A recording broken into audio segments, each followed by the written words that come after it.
Hello and welcome to part 2 of the Commodore 64 episode, where we'll be looking at another 20 of its unreleased games. Again, I couldn't have made this episode without the wonderful resource that is Games That Weren't, which has tons of information on a plethora of cancelled C64 games. There are hundreds of them on there. GTW64 is definitely worth a read if you're interested in the subject, link in the description. Without all their hard work, we would never have seen most of these games. Thanks to everyone else who's provided clips, especially Retro Longplay 79, and a huge thank you to Rob at Hellfire 64 who recorded some clips especially for this video, and they're both linked below. So let's take a look at the final 20 of 40 cancelled Commodore 64 games.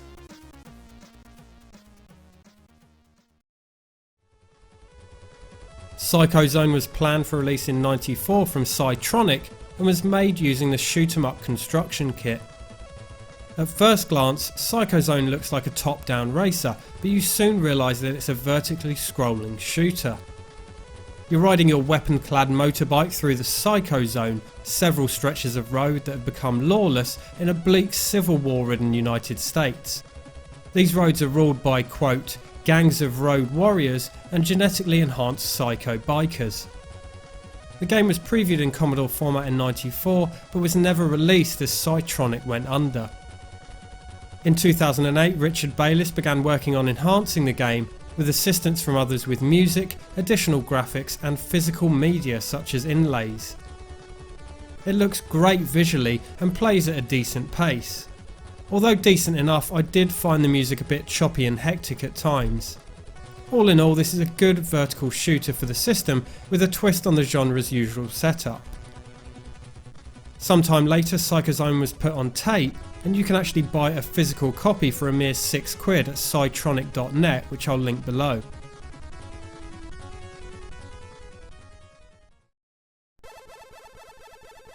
Acid Ball is a weird one, but hilarious, so I just had to include it. Created in 1992, it's a demo created for an Acid C64 party. As indicated in the bottom right of the screen, it was programmed by Benson, Flack, Street Tough, Count Zero and 4Digiman and reportedly took 4 hours. The reason it's so funny is the premise. You control a paddle at the bottom of the screen, Arkanoid style, but this time it's a Commodore logo. This shoots sperm up the screen, with the aim being to destroy some letters spelling out Acid Ball. And you do this while avoiding an Amiga ball that flies down screen in a random position. Perhaps they were asked to create a C64 game with some spunk and took the request far too literally. Very bizarre indeed. It seems that they intended to finish Acid Ball the following year, but that never happened.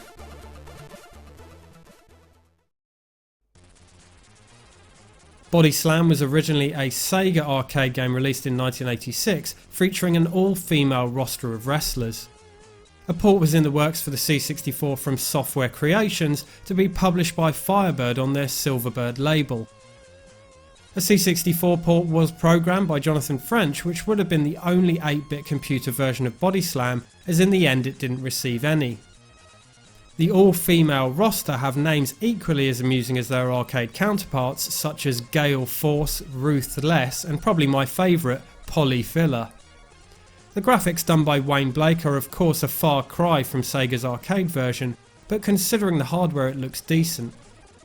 Tim Follin's music is surprisingly good, although it doesn't seem to fit the genre. It would have been better suited to a fast-paced shooter than a wrestling game. Although it's been knocking about in complete form for many years, for some reason Body Slam was never officially released.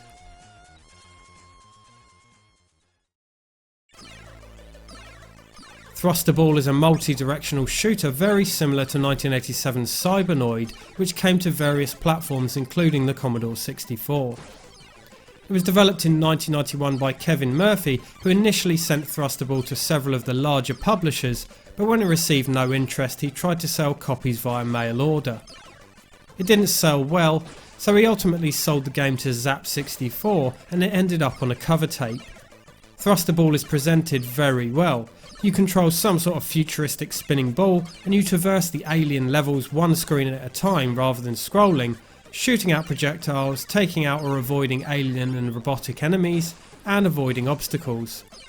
There's no music, but it has some good sound effects. Graphically it's very good and plays very well, so why it was never picked up by a publisher is a mystery.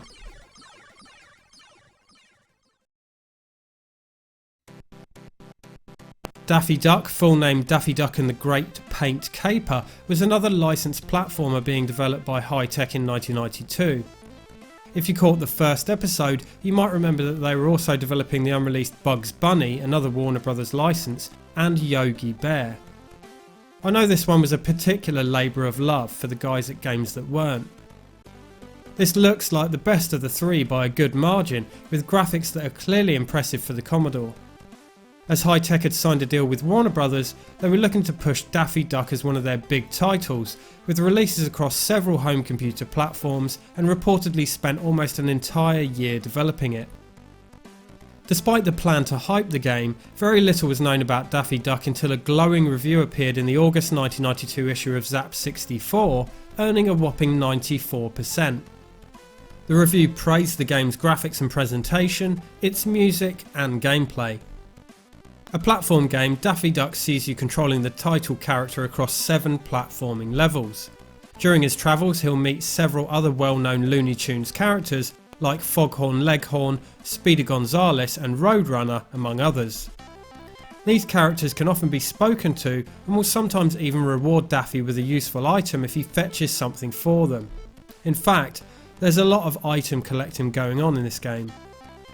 Still, the character sprites are stunning for a C64 game, and the levels are nicely designed around themes like desert or farmyard, which gives the game that much needed sense of variety. I'd agree that the music is also very good, but it has this almost melancholy eeriness to it which I'm not sure matches the style of game. Despite Zap's fantastic review, the game never emerged, and it was revealed that Hi-Tech had gone under, so Daffy Duck sadly perished along with it, and several other promising games in development for the Commodore. Rumour has it that around 250 copies of Daffy Duck made it to W.H. Smith's shelves before this happened though, so there could well be a few copies out there.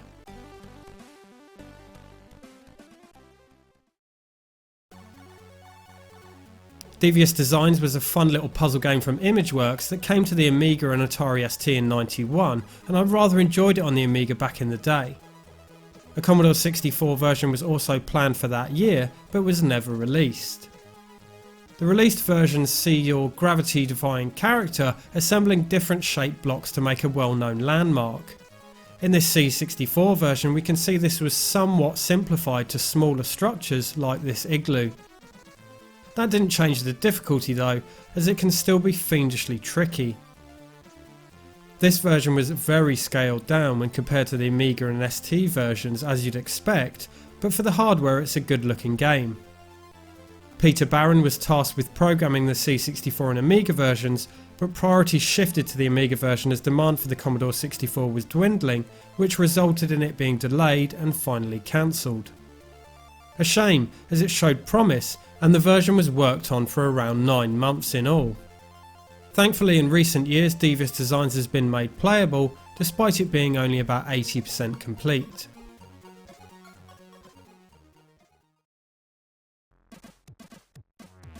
Planets of Death was a side-scrolling shooter being developed by POD in 1991. All we have is an early preview that's clearly very primitive, but it does give us a flavour of what the game would have been like. Unfortunately I don't have much information on this one as details are thin on the ground. It wasn't seen at all until 1995 when it was leaked by notorious cracking group the Genesis Project. It's a scrolling shoot 'em up with OK graphics, but could perhaps benefit from a broader colour palette. There are a few basic enemy attack patterns, but at this early stage the enemies just kamikaze into the level's landscape. In 2017 a polished version was released with added intro music and sound effects, but it's still very much a preview. The music you're hearing in the background is the enhanced version of what would have been the intro music. It's unfinished, but nevertheless it's pretty damn good. It's unknown whether Planets of Death had any concrete plans for release, but either way it never got one.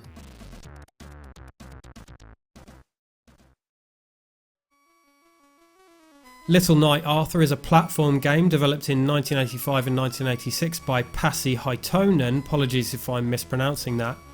He programmed games for the Auric before moving over to the C64, and this was his first effort. It's a single screen platformer in which you play as the titular knight, Arthur, who's making his way through a perilous castle on a quest to defeat an evil dragon, collecting weapons and freeing his friends along the way.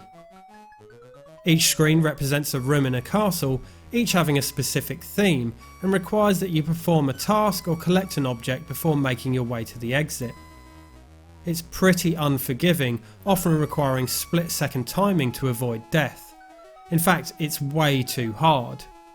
The music's jaunty and inoffensive enough, but doesn't have much variation, so it does get repetitive quickly. The game was almost complete, missing only the 8th and final level, and he sent it off to several publishers, but none were interested. It wasn't until early 2016 that Little Knight Arthur was finally released to the public, so if you're enough of a masochist to want to play it, you can find a link in the description.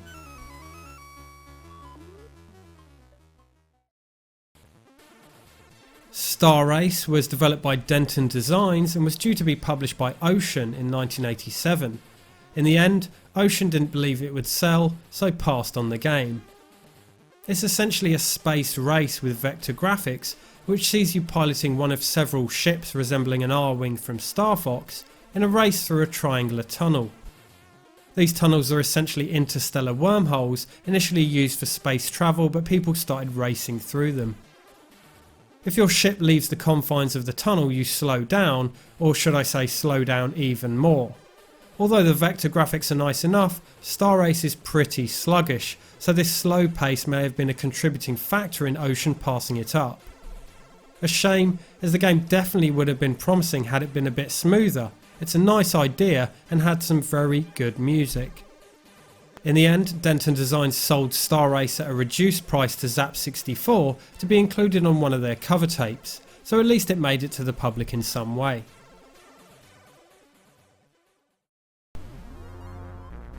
Pryzone was a scrolling shooter, another Uridium clone, due to be published by CRL in 1988. All that's known to exist is this unfinished preview, and it's not even known if Pryzone was ever finished. The graphics and pace are great. The demo has intro music and sound effects, but as you can see here, the hit detection has not yet been implemented. It was never released/finished because CRL went bankrupt during its development.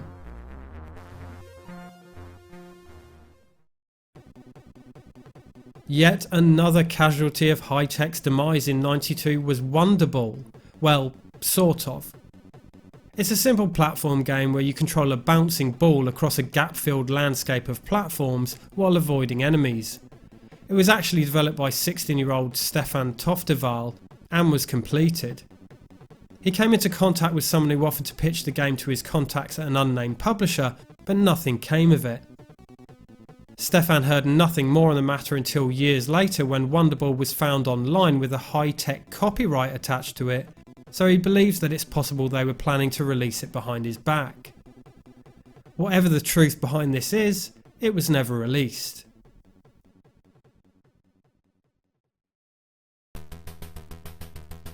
Sig Sig Sputnik was a demo created in 1986 by Significance in order to drum up interest from potential publishers. It's an odd game based around the 80s new wave band of the same name and was even mentioned on one of their albums in 1986. I'm struggling to define the genre here, but you control band member Tony James as he shoots at all manner of oncoming things in front of 4 giant TV screens. It's mental. The screens display images including faces, helicopters, keyboards and flying saucers, and the stuff that flies at you on screen is equally random. The projectiles you're shooting are words like cash and fun. This is the 8-bit version of an acid trip. The music's not bad, a pretty faithful version of their hit Love Missile F-111. Sig Sig Sputnik was mentioned in issue 60 of CVG from October of 1986, which stated that the game would have had 6 levels, each containing 4 attack waves. It would also feature several other pop music icons like Michael Jackson, Phil Collins and Madonna. It was shown to a few publishers including Domark and Nexus, the latter of which showed the most interest, although they were wary of investing any money to fund its development. After that, development pretty much ended, so the game is still in a very incomplete state.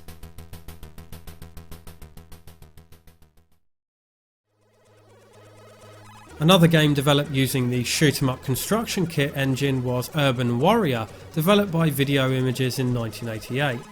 This isn't your typical scrolling shooter though, it's closer to the on-foot sections of the original Grand Theft Auto. You control a guy armed with a rifle from a top-down perspective as he roams the streets of a town gunning down enemies while avoiding cars and motorbikes. It's really well presented and looks like it could have been jolly good fun. Despite the ease with which it was developed, considering they used a shoot 'em up construction kit, Urban Warrior had an annoyingly persistent bug which caused the player character to get stuck because the map was designed with several dead ends. They couldn't get around the issue, so the project was scrapped. It sat on disk until 2015 when some copies emerged containing the full game, and Richard Bayliss subsequently fixed the bug.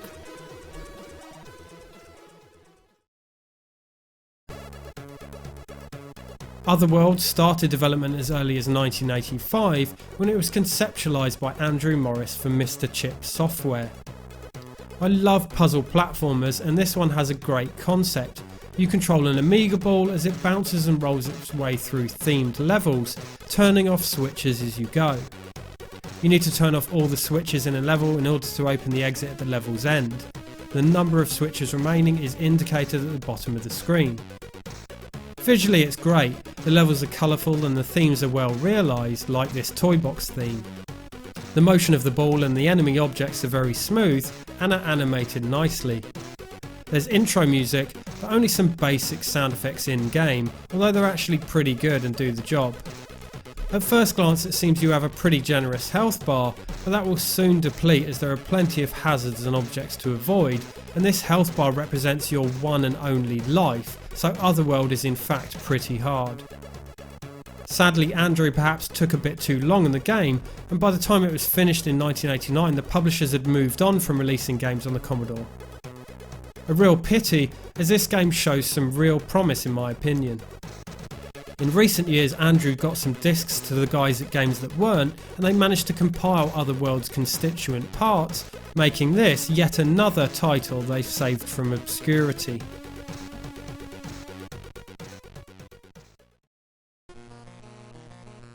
StarSat was being developed by Australian Bit by Bit in 1988. It was offered to Australian publisher Paktronics, but the deal never went through, so it was never released. Can anyone tell me what on earth is going on in StarSat? It's been described as an RPG, but if it has RPG elements, they're not obvious.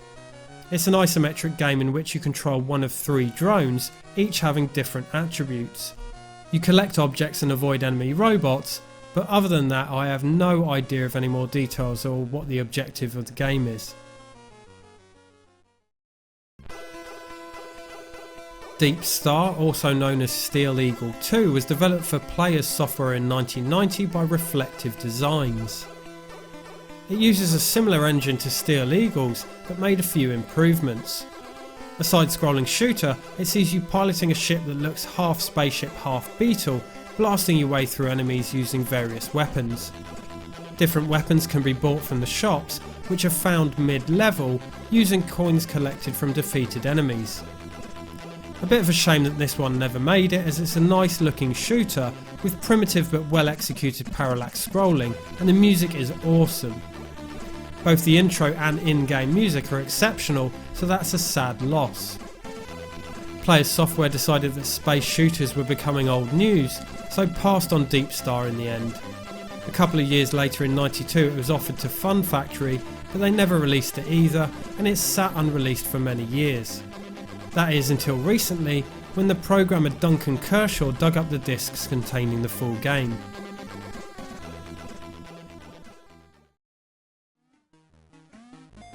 Bobby Bounce Back was a platform game starring a Dizzy lookalike, navigating his way around single screen platforming levels, collecting a set number of objects. It was partly inspired by Bubble Bobble, and works kinda like Bubble Bobble or Chucky Egg, but with trampolines. The objective is to collect all items on screen, which takes you to the next.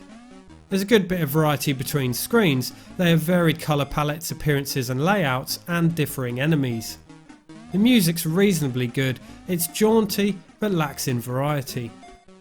It reportedly has a whopping 70 to 80 levels, making it even more of a shame that it never got released, considering the amount of work that must have gone into it. It looks like a really fun little platform game.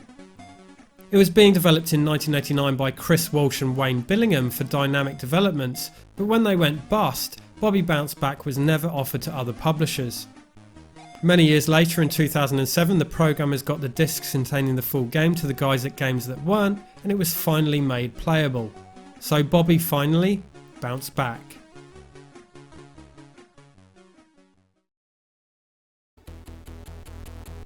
Okay, so maybe this isn't strictly a cancelled game, but it's so impressive I just had to include it.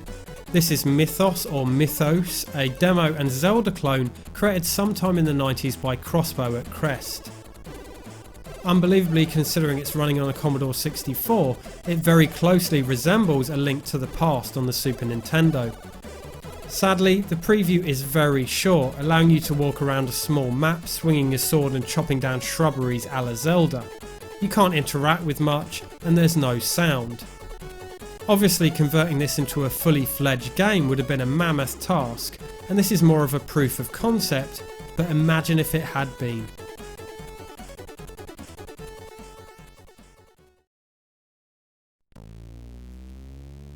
Warspite is another side-scrolling shooter programmed by Philip Ruston in 1988. You control a spinning ship through levels with a parallax starfield effect. It looks nice enough, but there wasn't anything new here regarding weaponry or gameplay, and it's very difficult. There's no music, and the sound effects are very basic. Perhaps the lack of innovation was the reason that it didn't generate any interest from publishers, despite being sent to several, including Codemasters and Firebird. Philip eventually sent Warspite to Commodore Disk User, but although he believes that they accepted his submission, he didn't receive any payment and it was never published, most likely due to them going under in 1991. He then passed the game to someone he knew from the Fusion Cracking group, so it did make it to C64 owners in some form.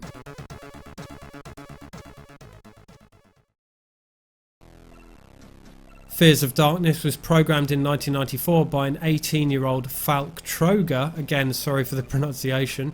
It's an action platformer heavily inspired by Turrican. Levels are similar in construction to Turrican, having that sense of height with both underground and above ground sections. Your player character is more like a barbarian wielding a battle axe. This is only a preview, but shows that Fears of Darkness was certainly a promising concept. It's decent graphically, although perhaps uses a bit too much brown, and the gameplay seems nice and smooth. The music is amazing, but that's because he used music from The Last Ninja 2 for the preview. He sent the preview to someone he thought could help him get Fears of Darkness released, but the cheeky sod just released a cracked version. Despite this, Falk carried on adding bits to the game, but in late '94 he decided that it was probably better off abandoning the project, seeing as the Commodore 64 was dying off.